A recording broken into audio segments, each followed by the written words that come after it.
When I made my last update video on Hurricane Sally yesterday, I warned of continued rapid intensification that could leave residents of Louisiana and Mississippi completely off guard. Thankfully, such rapid intensification never materialized, and Sally is still a high-end Category 1 hurricane. However, the storm's intensity has nothing to do with Sally's biggest threat, rain. Now, before we get into the video, I would appreciate if you would like the video, subscribe to the channel, and hit the notification bell to stay updated on the latest tropical activity. Now, I've already talked about Sally's intensity right now, but what's going to happen to the storm in the future? First of all, the track of Sally has shifted significantly eastward. This means that Louisiana won't get hit as hard from the storm, but coastal Alabama and the Florida Panhandle will get more direct impacts than expected. Second, Sally's forward speed has slowed down significantly in the past day or so, and because of this, states that will get hit by the storm are going to be seeing a longer period of wind and rain, the latter of which is especially important. Finally, the storm is not going to change much in intensity while it's still over the Gulf of Mexico, and thus, Sally will still be a high-end Category 1 hurricane when it makes landfall in Mississippi. Now, I've talked a lot about the severity of the impacts that the region will see. What exactly are these impacts? Well, the most important one is the rain.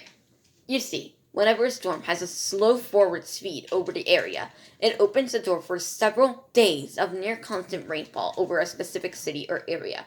Sure, slow movement does lead to prolonged wind speeds and impacts, and that is, in fact, a big problem when you are talking about much bigger and stronger storms. However, Sally is only a Category 1 hurricane, so most buildings will be able to withstand even several days of wind. But when you think about the fact that several days of rain will pile up to extreme amounts, you begin to understand why that's the bigger threat. To put this into context, let's say that with a typical hurricane, you see, with a faster moving hurricane over your area, you see 1 inch of rain per hour. However, the storm is moving very quickly and is gone within 12 hours. As a result, you would see about a foot of rain, and while that is a lot, it probably wouldn't be the thing that you're worried about. That would be the wind. However, let's say the storm is moving slowly and has a wind speed about half as strong, and it takes 3 days for it to pass over you.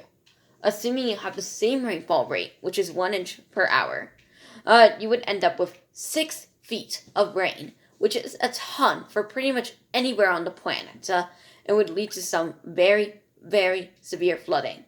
Of course, most storms don't produce a full inch of rain per hour for 3 days straight, but I'm pretty sure you guys get what I mean.